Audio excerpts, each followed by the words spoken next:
Kita bicarakan mengenai sel senescence. Sel senescence itu sel yang terganggu replikasinya atau yang dia mengalami telomer yang pendek sehingga dia sel yang mudah mati pendek. Nah ini dia bisa mengeluarkan sitokin atau sel imun yang pro-inflamasi. Pro-inflamasi itu artinya menyebabkan peradangan di tubuh. Mungkin faktor pertumbuhan protease yang disebut senescence associated secretory phenotype. Nah ini punya kontribusi dengan penurunan fungsional kulit, konsekuensi dari penuaan. Jadi semakin banyak sel senescence, semakin banyak hubungan dengan kulit atau penuaan. Dia yang kita bicarakan jurnal tahun 2016. Senescence sel adalah mekanisme yang membuat pertumbuhan dari sel itu tertekan, sulit untuk bereplikasi. Kita lihat ya, sehingga ya sel-sel yang banyak, sel-sel senescence dianggap sel-sel tua, sel-sel tua dan gampang mati selnya, yang dihubungkan dengan banyaknya inflamasi atau peradangan di tubuh, terus kemudian ada iritasi juga masuk di kulit ya, dan kemudian penyembuhan luka yang lebih lambat kalau banyak sel-sel senescence. Jadi kalau misalnya kita punya banyak luka, kasus luka, kita punya banyak sel-sel yang rusak dengan sistem imun di tubuh, sel-sel rusak itu cepat matikan sehingga penyembuhan lebih cepat. Kalau ada gangguan sistem di tubuh yang itu dipicu oleh protein P53. Kalau ada gangguan dari protein ini, justru sel-sel yang mati itu nggak cepat dimatiin. Sel-sel yang mati tadi dari luka lambat matinya, sehingga mengeluarkan tadi protein-protein yang pro-inflamasi, sehingga luka itu lambat menutup. Jadi kita kepengen kalau ada sel yang mati, cepat mati aja. Jangan dilambat-lambatin.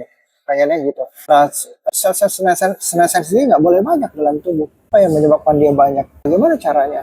Caranya itu dengan peningkatan glikolisis. Artinya kita banyak memakai gula. Kita harus banyak memakai gula. Gitu. Bukan banyak mengkonsumsi gula, beda. Banyak memakai gula. Kemudian pemecahan asam lemak. Jangan menumpuk lemak di tubuh. Penambahan tenaga. Kemudian autofagi. Autofagi kita dapat dari puasa. Jadi puasa itu mempercepat kematian sel-sel yang umurnya pendek. Sehingga justru membuat sel-sel yang lain, yang sehat, terpicu umurnya lebih panjang. Jadi puasa itu membuat lebih awet muda. Nah, itu ada penelitiannya, bukan di sini ya. Seekor monyet yang diberikan kalori restriksi dengan cara memberikan kalori yang lebih sedikit dibandingkan monyet yang terus diberikan makanan terus.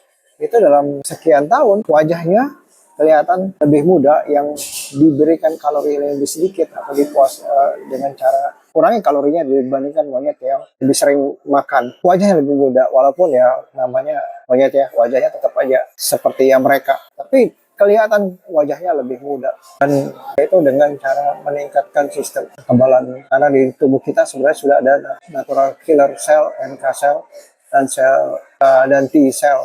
Juga yang lain itu yang mengatur kematian sel itu dari protein P53, sirtuin 1 ini juga meningkat dari olahraga, juga restriksi kalori atau kalori yang lebih sedikit bisa dilakukan misalnya dengan puasa atau intermittent fasting.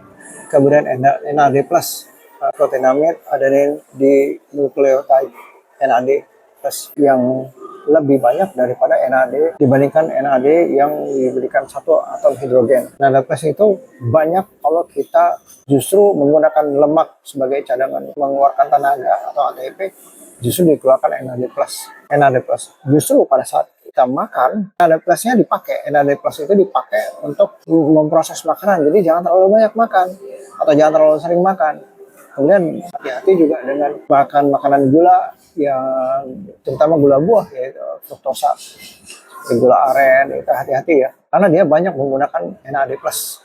Kayak kalau kita makan buah cukup 1-2, kadang-kadang harus banyak. Jadi hati-hati dengan fruktosa, gula buah. Justru dia mengurangi NAD plus dan menyumbangkan NADH yang terikat sama atom hidrogen tadi. Jadi NAD plus adalah satu cara untuk mengurangi sel senescence.